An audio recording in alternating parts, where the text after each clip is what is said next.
Hello students, welcome to KP classes. My name is Manish और हम कर रहे हैं केमिस्ट्री 30 डेज में। तो देखिए, ये हमारा पूरा शेड्यूल है जिसके अंदर हम करने वाले हैं केमिस्ट्री। ऑलरेडी हम फिजिकल केमिस्ट्री और इनऑर्गेनिक केमिस्ट्री खत्म कर चुके हैं, साथ ही हम हेलो एल्केन हेलो एरीन भी खत्म कर चुके हैं। आज है डे 22 जिसके अंदर हम एल्कोहल फिनॉल ईथर का थर्ड लेक्चर देखेंगे। अल्कोहल फिनल ईथर के भी हम 2 लेक्चर ऑलरेडी कर चुके हैं। तो देखिए, इस लेक्चर में होने वाला क्या है भाई, डे 22 है तो ये सही कर देते हैं पहले। डे 22 है अल्कोहल फिनॉल ईथर, जिसके अंदर हम बात करने वाले हैं chemical properties of alcohol and phenol, acidity of alcohol and phenol. बहुत इंपॉर्टेंट टॉपिक है, बहुत क्वेश्चन आते हैं सीईटी और आपके सीबीएसई में, साथ ही कुछ प्रीवियस ईयर क्वेश्चंस। सही है, तो चलिए देखिए, ये जो हमारा कोर्स चल रहा है, जो क्लासेस चल रही हैं, इसके नोट्स आपको हमारे ऐप पे मिल जाएंगे। आपको ऐप के लिए करना क्या है भाई, आप एंड्रॉइड यूजर है तो केपी एग्जाम प्रेप आप लिख के इंस्टॉल कर लीजिए हमारा ऐप। अगर आप iOS यूजर हैं तो क्लास प्लस का ऐप इंस्टॉल करिए, ORG कोड ICO आपको फिल करना है। सही है, ऐप इंस्टॉल कर लेंगे, होम पेज पे जाएंगे। होम पेज पे आपको 3 डॉट पे जाना है, 3 डॉट से सीधा आप जाएंगे फ्री मटेरियल पे। फ्री मटेरियल से आप डॉक्यूमेंट सेक्शन पे जाएंगे, जहाँ पे आपको हमारे कोर्सेज की सभी PDF नोट्स आपको यहाँ मिल जाएंगे। साथ ही आप यहाँ पे फ्री में टेस्ट भी दे सकते हैं। सही है, तो चलिए स्टार्ट करते हैं हम। Reaction involving the cleavage of OH bond, chemical properties आज हम देख रहे हैं। तो देखिए, जैसे हमारा अल्कोहल होता है ROH, सही है। अब बेसिकली ये O और H के बीच के बॉन्ड को हम क्या कर रहे हैं, ब्रेक कर रहे हैं। जब H का बॉन्ड टूटेगा, H रिलीज होगा एज ए प्रोटोन, तो वो कैसे कहलाएगा, एसिड की तरह। यानी कि कोई भी कंपाउंड जब H प्लस रिलीज करता है तो वो एसिड की तरह एक्ट करता है।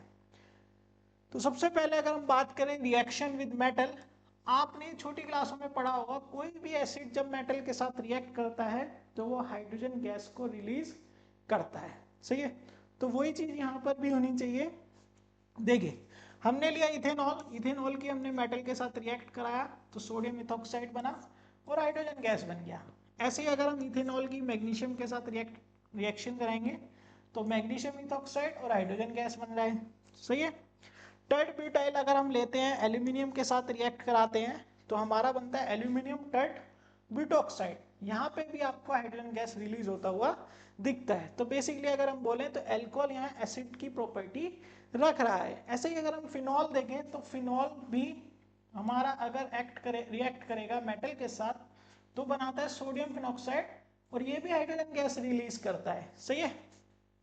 लेट से अगर ये बेस के साथ रिएक्ट करता है तो क्या होता है, वो भी कर पाता है, ये सोडियम फिनॉक्साइड और वाटर फॉर्म करता है। सही है। तो बेसिकली जब क्लीवेज होता है तो ये एसिडिक कैरेक्टर अल्कोहल और फिनॉल हमारा शो करता है। अब बात आती है, अगर यानी कि ऐसा हो रहा है तो कैसे हो रहा होगा। तो छोटा सा एक कॉन्सेप्ट है, जैसे कि समझिए अल्कोहल है हमारे पास, ये H प्लस रिलीज कर रहा है और कोई बेस जिसके पास क्या चार्ज है वो H प्लस को क्या कर लेगा, ग्रैप कर लेगा भाई, ग्रैप कर लेगा। तो ये क्या बन जाएगा, कॉन्जुगेट एसिड। ये बेस क्या बन जाएगा, कॉन्जुगेट एसिड। और ये जो एल्कोहल जो एसिड है ये बन जाएगा हमारा कॉन्जुगेट बेस। सही है। तो यहाँ पे इस चीज को हम समझते हैं। अब कैसे ये हेल्प करेगा आगे समझते हैं। तो हम बात करते हैं पहले एसिडिटी ऑफ एल्कोहल की। तो इस कॉन्सेप्ट से हमें बहुत क्वेश्चन आते हैं पेपर के अंदर। कैसे कैसे, देखिए पहले हम स्टार्ट करते हैं वाटर और अल्कोहल से, कि भाई वाटर और अल्कोहल कौन ज्यादा एसिडिक है, पहला क्वेश्चन यही रहता है। तो अगर आप यहाँ देखो, वो एसिडिक ज्यादा कंपाउंड होगा जो इजीली H प्लस प्रोटोन क्या कर दे, रिलीज कर दे। भाई जो आसानी से H प्लस प्रोटोन रिलीज कर देगा वही कंपाउंड क्या होगा, एसिडिक होगा। अगर आप यहाँ पे देखोगे तो वाटर आपके पास है, यहाँ पे ऑक्सीजन ये बॉन्ड खींचता है तो H प्लस रिलीज हो जाएगा। सही है। और यहाँ पे भी अगर आप एल्कोहल में देखोगे, ऑक्सीजन बॉन्ड खींचेगा और H प्लस रिलीज हो जाएगा। लेकिन यहाँ पे कहानी खराब हो जाती है इसकी वजह से। सही है, क्योंकि एल्काइल पार्ट है तो एल्काइल पार्ट क्या करेगा, प्लस आई इफेक्ट की वजह से यहाँ पे इलेक्ट्रॉन डेंसिटी बढ़ा देगा ऑक्सीजन पे, और जब ऑक्सीजन पे इलेक्ट्रॉन डेंसिटी बढ़ जाएगी तो ये ऑक्सीजन जो होगा ये बॉन्ड अपनी तरफ खींचेगा ही नहीं ज़्यादा अच्छे से। जब वह ज़्यादा अच्छे से नहीं खींचेगा तो H+ रिलीज नहीं करेगा ज़्यादा अच्छे से। ठीक है, तो ये कंपैरिजन के अगर हम पॉइंट से देखें तो वाटर इजीली H+ रिलीज कर रहा है, क्योंकि यहाँ पे कोई अल्काइल पार्ट ही नहीं है जो प्लस आई इफेक्ट शो करके इलेक्ट्रॉन डेंसिटी बढ़ा रहा हो। यहाँ पर ऐसा हो रहा है। तो भाई अगर कंपेयर में देखें तो वाटर ज्यादा एसिडिक होता है as compare to alcohol. Reason है आपका बिकॉज ऑफ अल्काइल पार्ट होगा जो इलेक्ट्रॉन डेंसिटी बढ़ाएगा अल्कोहल में। सही है।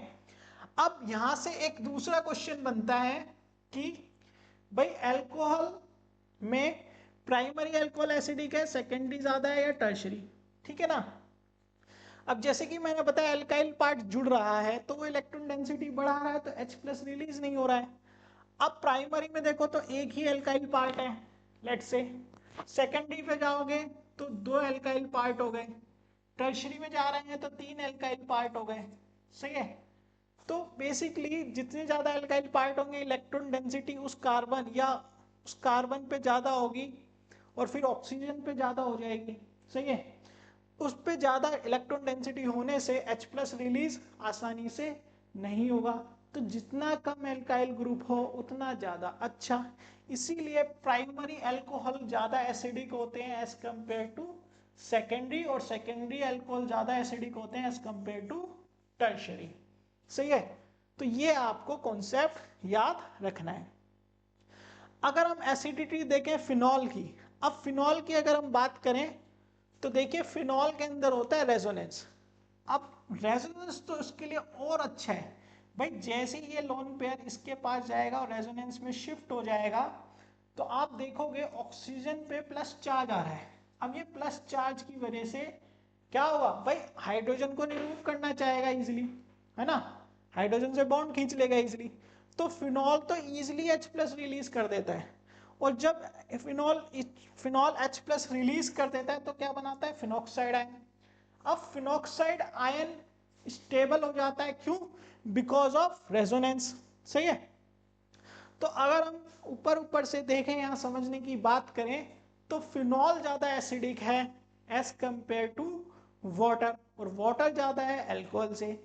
अब वाटर फिनॉल, अब अगर हम बातें करें कि फिनॉल अल्कोहल से क्यों ज्यादा है ना, सिंपल जो नॉर्मल चेन है उससे ज्यादा क्यों एसिडिक है, तो यहाँ पे अगर आप देखोगे अगर फिनॉल H+ रिलीज करता है तो फिनॉक्साइड आयन बनाता है, और कोई अल्कोहल अगर H+ रिलीज करता है तो वो बनाता है एल्कोक्साइड आयन।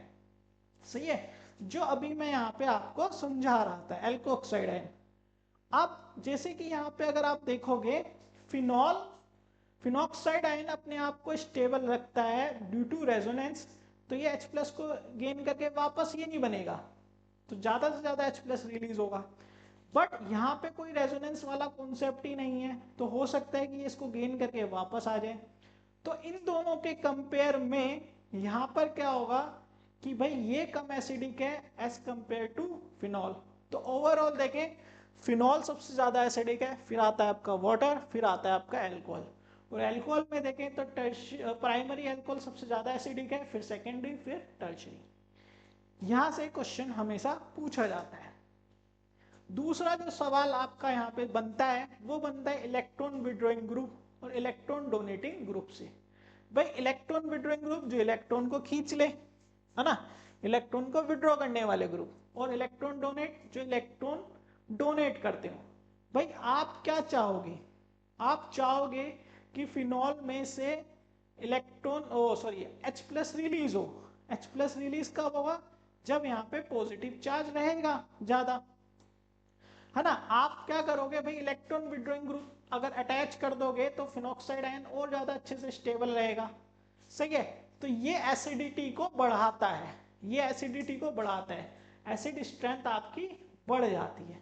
ठीक है, क्योंकि इलेक्ट्रॉन विड्रॉइंग ग्रुप के अंदर नेगेटिव चार्ज क्या करेगा, डिस्पर्स करेगा। अब अगर इलेक्ट्रॉन डोनेटिंग होगा तो ये इलेक्ट्रॉन डेंसिटी और बढ़ा देगा। ठीक है, तो जिससे क्या होगा, इशू होगा, और इलेक्ट्रॉन जो एसिडिक कैरेक्टर है या एसिड स्ट्रेंथ है वो डिक्रीज हो जाएगी। सही है। यहाँ पे इंक्रीज लिखा है बट ये गलत है, यहाँ पे डिक्रीज हो जाएगा। सही है। अगर हम बात करें यहाँ पे किसकी, भाई acidic character of acid express in terms of Ka dissociation constant. सही है। तो यहाँ पे देखें the stronger the acid the larger will be the Ka value. आप इसको pH के साथ रिलेट कर सकते हैं। भाई pH क्या होता है, negative of log H plus concentration. सही है। भाई जितना ज्यादा H प्लस होगा उतना ज्यादा एसिड होगा, और जितना pH कम होगा, ये जितना ज्यादा होगा माइनस लॉग की वजह से ये वैल्यू उतनी कम हो जाएगी, यानी pH की वैल्यू कम होगी। यानी कि आप ऐसे बोल सकते हो H प्लस ज्यादा है तो ज्यादा एसिडिक है, pH कम है तो ज्यादा एसिडिक है ना। सेम चीज आप यहाँ पे इसको डिसोसिएशन के साथ रिलेट कर सकते हैं। pKa ये 11th का कॉन्सेप्ट है, माइनस लॉग ऑफ Ka। भाई Ka जितना ज्यादा होगा उतना ही ज्यादा एसिडिक होगा, और pKa जितना कम होगा उतना ज्यादा एसिडिक होगा। सही है। तो which is defined as the pKa minus log K, smaller the value Ka will be the stronger is the acid। भाई यहाँ पे ये वाला पॉइंट भी यहाँ पे स्ट्रॉन्गर नहीं होगा, वीक होगा। भाई आपको Ka की वैल्यू जितनी ज्यादा होगी माइनस लॉग ऑफ pKa उतनी वैल्यू कम हो जाएगी। सही है। यहाँ पे ये चीज समझनी है, stronger the acid the larger will be the Ka value. सही है। समझ रहे हैं। कहीं कहीं पे भाई हल्की फुल्की यहाँ पे टाइपो एरर है, कोई बात नहीं। अब देखिए हमारा जो है बैचेस चल रहे हैं सीईटी के।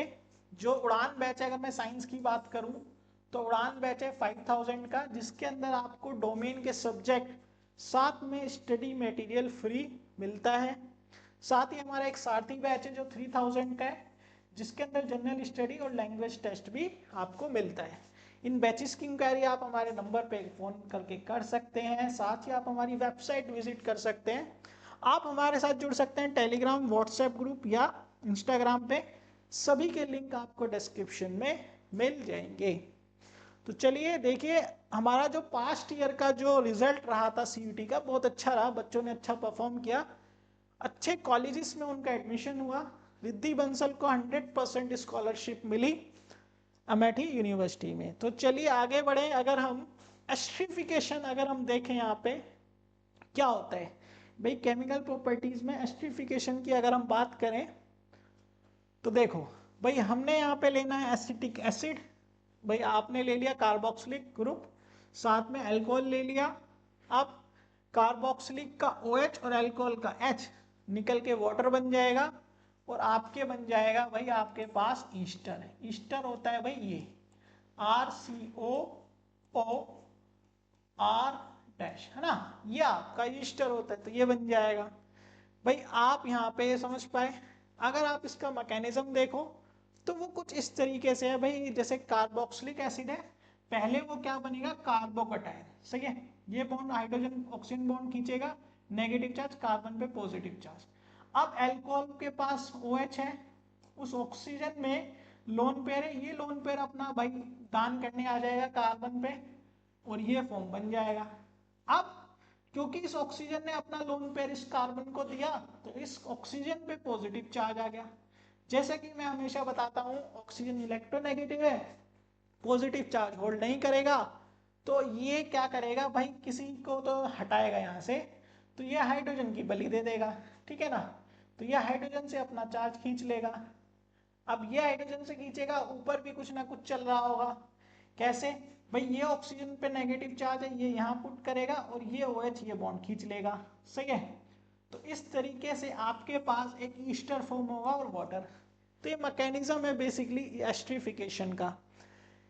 ये रिएक्शन आप कर सकते हो दूसरे तरीके से भी। कैसे भाई, आप क्या ले सकते हो, इथेनॉल क्लोराइड, एक इथेनॉल क्लोराइड लिया आपने, इथेनॉल अल्कोहल ले लिया। सही है। तो इसका H और इसका एसिड क्लोराइड का हमने ये ले लिया Cl, तो H और Cl HCl बन गया, और साथ में आपका ईस्टर बन गया। दूसरा आप एसिटिक एनहाइड्राइड के साथ भी कर सकते हैं। एसिटिक एनहाइड्राइड क्या होता है भाई, एसिटिक एसिड में से वाटर रिमूव कर दो। भाई एसिटिक एसिड क्या, भाई देखो जैसे CH3 C double bond O और OH। ऐसी एक और ले लो CH3 COO O और H। तो देखिए होगा क्या, बेसिकली मान लीजिए ये बॉन्ड खींचता है तो यहाँ पे पॉजिटिव या नेगेटिव चार्ज, यहाँ पे क्या होगा भाई, अब ये यहाँ से बॉन्ड खींच लेगा, ठीक है, ये यहाँ से खींच लेगा तो इस पे नेगेटिव आ जाएगा। अब ये पूरा कंपाउंड जाके यहाँ जुड़ जाता है, ठीक है ना। तो ये बनता है आपका एसिडिक एनहाइड्राइड, सही है। और ये OH जो है आपका, और ये H प्लस H2O बन के बाहर होता है, तो एसिडिक एनहाइड्राइड बन जाता है। उसकी हमने अल्कोहल के साथ रिएक्ट कराई, तो देखिए अल्कोहल का H और एसिडिक एनहाइड्राइड का ये वाला पोर्शन, एक पोर्शन आपका जुड़ जाएगा और क्या बनाएगा, कार्बोक्सिलिक एसिड, और बचा हुआ जो है आपका जुड़ के ईस्टर फॉर्म कर देगा। तो ये बेसिकली एस्टरिफिकेशन है। रिएक्शन इंपॉर्टेंट है, ध्यान रखना। चलिए आगे बढ़ते हैं। अब आते हैं हम reaction involving cleavage of carbon oxygen bond. तो देखिए जैसे अगर हम अल्कोहल की बात करें तो हमारा होता है अल्कोहल ROH। अब ये वाले बॉन्ड की बात कर रहा है ये, यानी ये बॉन्ड तोड़ेगा। अब तो ये बॉन्ड तोड़ने के लिए हमने सबसे पहले रिएक्शन कराई हाइड्रोजन हैलाइड, बेसिकली HCl ले लिया गैस किसकी फॉर्म में, तो HCl और ये OH आपस में मिलकर H2O बन जाएंगे और ये जो हैलोजन है ये जुड़ जाएगा, सही है। ये रिएक्शन आपने हेलोएल्केन हेलोएरिन में भी देखी है। ये रिएक्शन होगी एनहाइड्रस ZnCl2 की प्रेजेंस में। उसका काम यह है कि ये OH बॉन्ड को तोड़ने में हेल्प करता है, सही है, ध्यान रखना। आगे जैसे मान लीजिए प्रोपेन 2 और लिया हमने, HCl के साथ रिएक्ट कराया, 2 क्लोरोप्रोपेन बन गया, तो बेसिकली अल्काइल हैलाइड बन जाएगा इससे, सही है। अगर आप यहाँ पे 3 डिग्री अल्कोहल लेते हैं लेट्स से, और उसकी रिएक्शन कराते हैं नॉर्मल रूम टेम्परेचर पे, तो वो आपका बनाएगा अल्काइल हैलाइड और H2। तो सिंपल रूम टेम्परेचर पे हो जाएगी रिएक्शन। अब यहाँ पे देखिए 1 डिग्री 2 डिग्री 3 डिग्री ये रिएक्शन हम कराते हैं और मतलब प्रोडक्ट हमारा फॉर्म होता है। तो यहाँ पे एक टेस्ट आता है लुकास टेस्ट, बहुत इंपॉर्टेंट है। लुकास टेस्ट क्या होता है, बेसिकली ये आइडेंटिफाई करने के लिए कि जो अल्कोहल है वो 1 डिग्री या 2 डिग्री या 3 डिग्री है। भाई इन रिएक्शन के लिए मुझे ये भी तो पता होना चाहिए कि 1 डिग्री या 2 डिग्री या 3 डिग्री है। तो ये पता करने के लिए हम क्या करते हैं, लुकास टेस्ट। लुकास टेस्ट में कुछ नहीं करना है, कंसनट्रेटेड HCl और ZnCl2 एनहाइड्रस लेना है और उसको मिक्स कर देना है। देखिए अगर वो 1 डिग्री अल्कोहल हुआ तो कुछ भी नहीं होगा और टर्बिडिटी नहीं बनेगी, ठीक है, नॉर्मल रहेगा, जैसा है वैसा ही रहेगा, कुछ भी नहीं होने का उसमें। 2 डिग्री अल्कोहल होगा तो टर्बिडिटी आ जाएगी 5 मिनट के बाद, ठीक है, थोड़ा सा क्लाउडी सा हो जाएगा वो। 3 डिग्री अल्कोहल होगा तो भाई ये काम तुरंत ही हो जाएगा, जैसे ही आपने सब कुछ मिक्स किया तुरंत ही आपको मिल जाएगा, ठीक है, टेस्ट ट्यूब के अंदर। चलिए आगे बढ़ते हैं। तो इस तरीके से लुकास टेस्ट से आप आइडेंटिफाई कर सकते हैं। अब अगर हम बात करें रिएक्शन विद फास्फोरस थाइलाइड, तो ये देखिए हमने ये रिएक्शन भी हमने वहां पर देखी है हेलोएल्केन हेलोरिन में। तो देखिए PCl5 या PCl3 PX5 PX3 इस तरीके से हम देखते हैं। अल्कोहल की हम जब रिएक्शन करते हैं PCl5 PCl3 के साथ तो हमारा बनता है क्लोरोएल्किल, बेसिकली अल्काइल हैलाइड बनता है, और इसमें फास्फोरस ऑक्सीक्लोराइड और फास्फोरस एसिड बनता है, सही है। तो ये कुछ एग्जाम्पल है जैसे इसके, ये हमने हेलोएल्केन हेलोरिन में भी देखे हैं। दूसरा देखें अगर हम by the action of thionyl chloride, ये भी हमने रिएक्शन हेलोएल्केन हेलोरिन में देखी है, ठीक है, जिसमें हम थायोनाइल क्लोराइड के साथ अल्कोहल की रिएक्शन करते हैं। अब इसके अंदर क्या फायदा होता है कि जो प्रोडक्ट बनता है हमारा उसके अंदर प्योर प्रोडक्ट हमारा अल्काइल हैलाइड ही बनता है, सही है ना।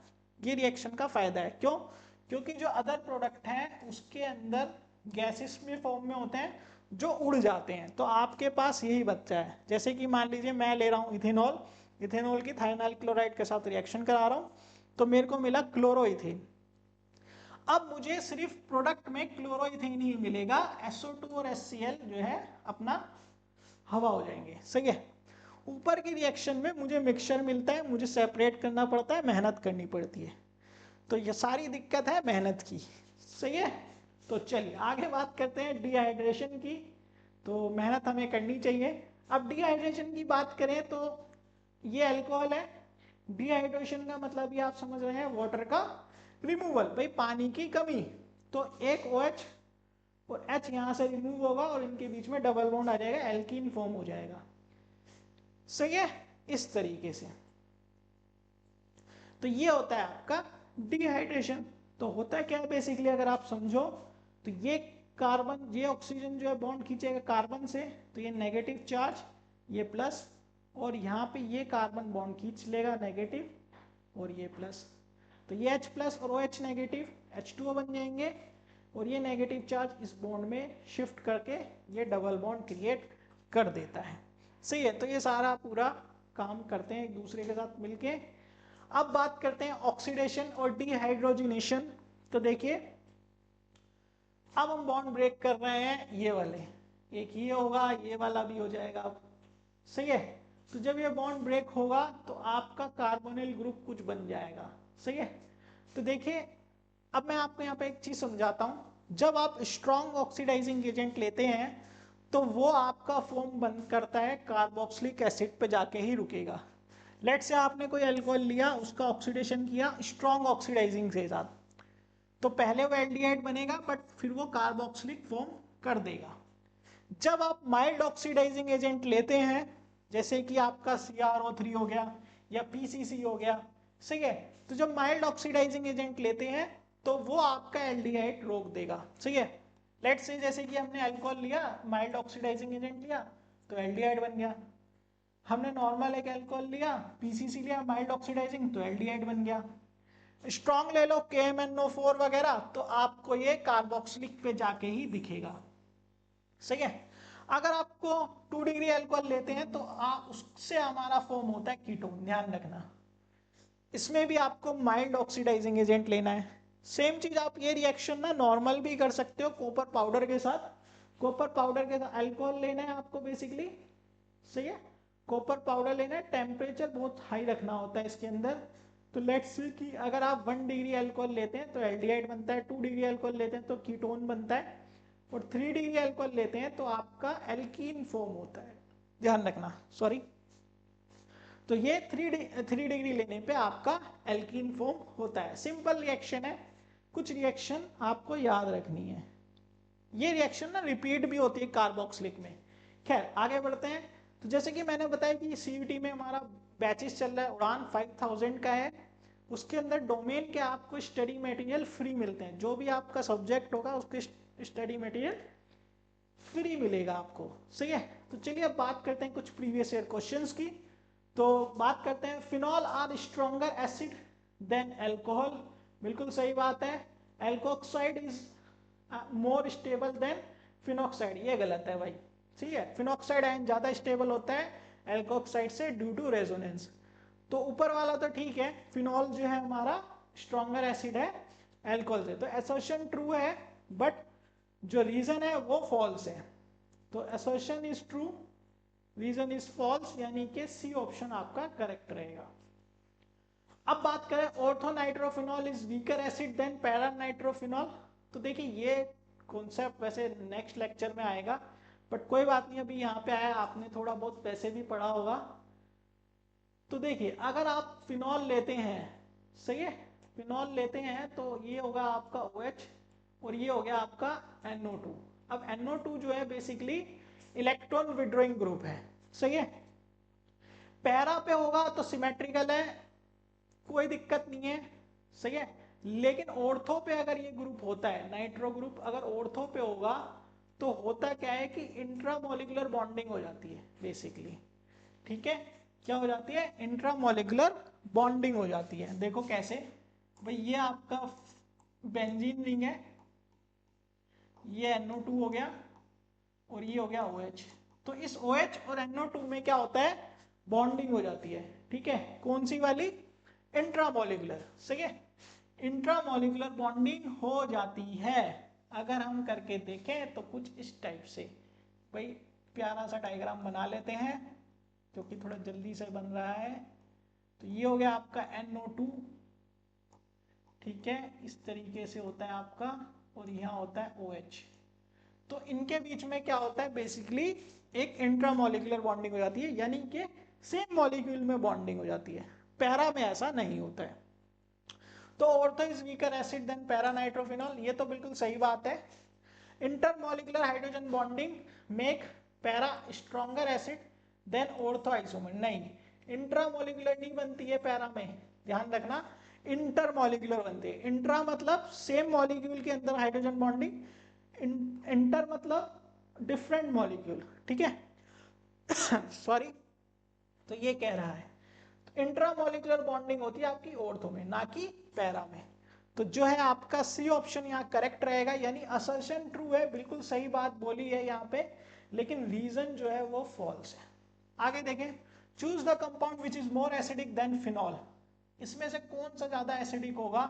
तो भाई ऑर्थो देखो, इथेनॉल यानी नॉर्मल अल्कोहल तो नहीं होते हैं, सही है, मिथॉक्सीफिनॉल नहीं होगा, और मिथाइल फिनॉल भी नहीं होगा, नाइट्रोफिनॉल होगा। देखो मिथाइल फिनॉल नहीं होगा क्योंकि ये एल्काइल पार्ट है, इलेक्ट्रॉन डेंसिटी बढ़ाएगा। मिथॉक्सीफिनॉल भी नहीं होगा।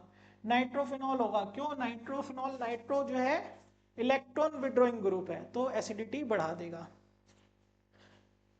Account the following, phenol is stronger than alcohol, ये मैंने बताया जैसे कि रेजोनेंस की वजह से होता है, सही है, जो फिनॉक्साइड आयन बनता है। Boiling point of alcohol decrease with increase the branching, बिल्कुल जब ब्रांचिंग बढ़ती है तो सरफेस एरिया कम होता है, वैन वाल फोर्स डिक्रीज हो जाता है, सही है। तो ये हम इसके अंदर समझते हैं। तो देखिए आज के लेक्चर में हमने पढ़ा केमिकल प्रॉपर्टीज अल्कोहल और फिनॉल की, हमने एसिडिक कैरेक्टर समझा जो बहुत इंपॉर्टेंट टॉपिक है सीयूटी अगर बोर्ड के पर्पज से देखें। ये हमारा सीयूटी का बैच है, उड़ान बैच, एक बार फिर से मैं आपको बता देता हूँ 5000 का है, जिसके अंदर स्टडी मटेरियल फ्री मिलता है। इस नंबर पे कॉल कर सकते हैं कोई भी इंक्वायरी के लिए, आप हमारे साथ टेलीग्राम, व्हाट्सएप, इंस्टाग्राम पे जुड़ सकते हैं। तो मिलेंगे हम अपने नेक्स्ट लेक्चर में, जो कि लास्ट लेक्चर होगा अल्कोहल फिनॉल ईथर का, जिसके अंदर हम ईथर के बारे में डिस्कस करेंगे।